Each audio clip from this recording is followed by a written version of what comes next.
shirt right now. Watching what's been going on today, it would be very clear to me that it looks like they've taken the side of the institutional investors.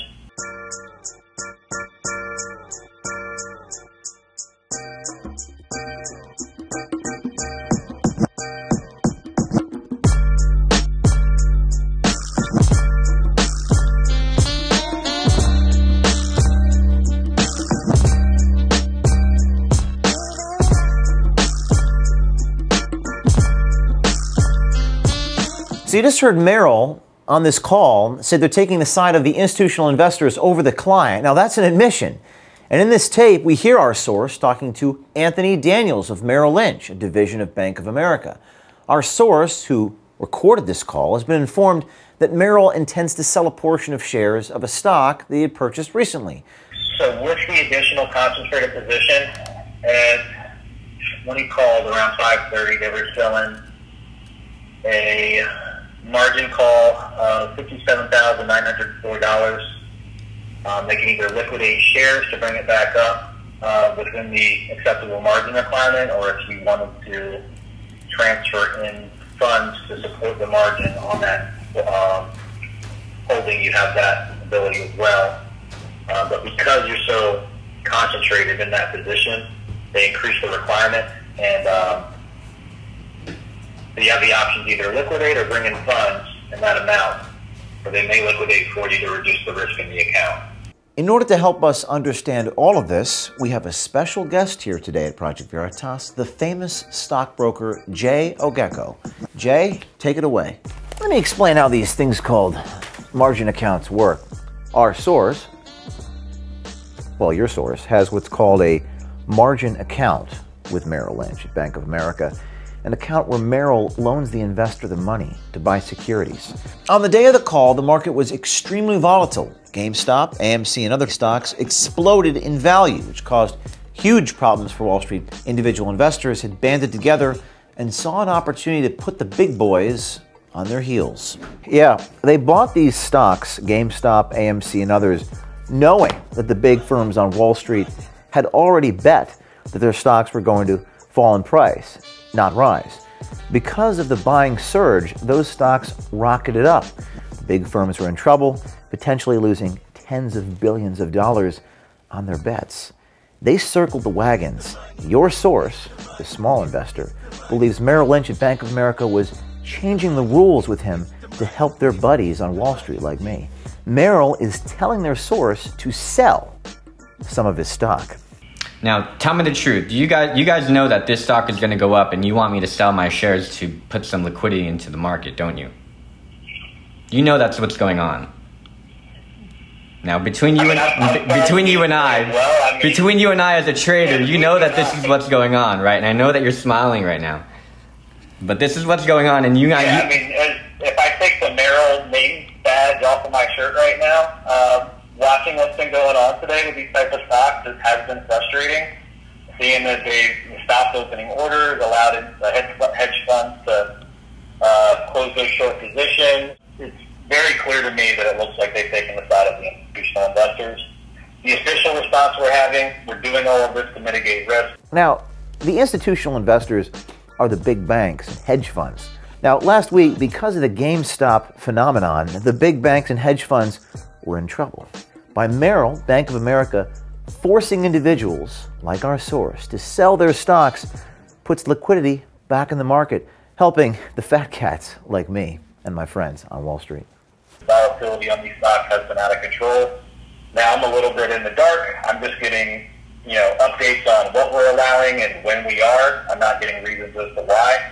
So I can only speculate, and I don't want to get too involved with speculation there, but yeah, I hear where you're coming from there. It sounds fishy. It sounds strange. And then for them to do that today, adds to that dynamic. Unfortunately, I can only communicate with what I'm seeing here in the account and decisions that the firm is making. Mr. Daniels of Merrill Lynch is essentially admitting that Merrill's actions are fishy and says, quote, "It's very clear to me that it looks like they've taken the side of the institutional investors," unquote. Wait, so let me understand. You guys are deciding that this stock is high risk on your own accord, and now you're telling me that you want to increase my margin call when the margin call that we initially agreed on has not been complicated in any way. So you guys are changing the percentage at will. Is that correct? They are changing the percentage, not specifically because of the holding, but because of the concentrated position. You've got. Can you detail what you mean by concentrated position? Yeah. So you have 12,583 shares of DNGO. Okay. And that's essentially your only holding in the account. Yeah. Because it is so exposed, you've got your account all exposed to one stock. That has a potential extra risk involved there. So they are increasing the margin requirement to 75% from the initial 30% to manage the risk in the account. That was it. That is where Mr. Daniels told our insider that Merrill is changing the rules mid-game. Our insider rightly believed these stocks were going up. And they did, almost 22% in the day since the call. Merrill Lynch is increasing the margin requirement, which means you have to have more cash. They made him increase the cash liquidity from only 30% of the initial investment to 75%. That's a big difference. If he didn't, they'd sell his shares for him at a loss to fund Merrill. All this under the guise of risk management. Remember, dear investors, forced losses are for your own good. Hold on. So, at what point in our agreement did it say that you guys are allowed to do this? I can send you the Merrill Margin Handbook. Concentrated positions are covered, and unfortunately, as the messenger here for Merrill, I don't make the rules. They do have the ability to increase margin requirements on securities they see fit at any time, and that's why they were giving you the call to inform you, so you could have the option to see if you want to bring in funds to cover the risk, or if you want to liquidate the shares on your own. If that doesn't happen, they may go in and liquidate for you to reduce the risk in the account. Now, when you guys go in and liquidate for me, what exactly does that mean, and who says what shares are going to be sold? The firm decides. It can be on a random order basis. They just need to get the account back up to liquidate $57,904 worth of shares in order to get the fund back into reasonable maintenance. So you guys are making me sell my shares so that someone else can buy them. That's basically what you're doing, and you know it. I don't want to sell those shares. I'm telling you, I do not want to sell those shares. I have no intention of selling those shares, and it's not for you to tell me that I have too much or I'm leveraging too much on one single stock. It's not up to you. And now I know that you guys are doing this because in the next 4 or 5 days, this stock is going to go up. And you need to ensure that there's some liquidity out there for it to be purchased. Now, I'm recording you, and so I'm letting you know that I'm recording you, and I'm going to post this because you're a representative of Merrill, and you just gave your opinion that they sided with the institutional bankers. You gave your opinion. Now, I'm going to let people know that. That's in the news, yeah. I'm going to let people know what you said. I have no intention of liquidating these shares. But if I have to, I will do it on my own. Merrill Lynch's Anthony Daniels is just the messenger. We wonder how many other individual investors got the same call as our source but didn't have the courage to record the call. Was Merrill Lynch, according to its own employee, taking the side of institutional investors? Was Merrill protecting their friends on Wall Street? You decide. But it sure smells fishy, to quote Mr. Daniels.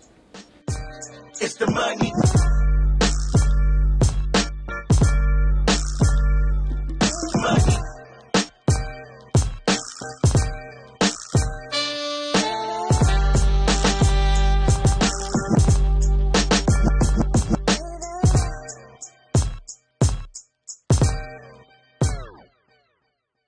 What they did was not technically illegal. It was just in bad taste for the situation. If they would have given me a proper notice, at least over the call, I would have had some interest in putting in the $40,000 to hold my security. But it was just sort of the way that they went about it. Less than 24 hours notice. I should have at least the opportunity to fund the account and not have to sell my position. That opportunity was not offered to me, and that I was unable to send or transfer in $50,000 in less than one business day.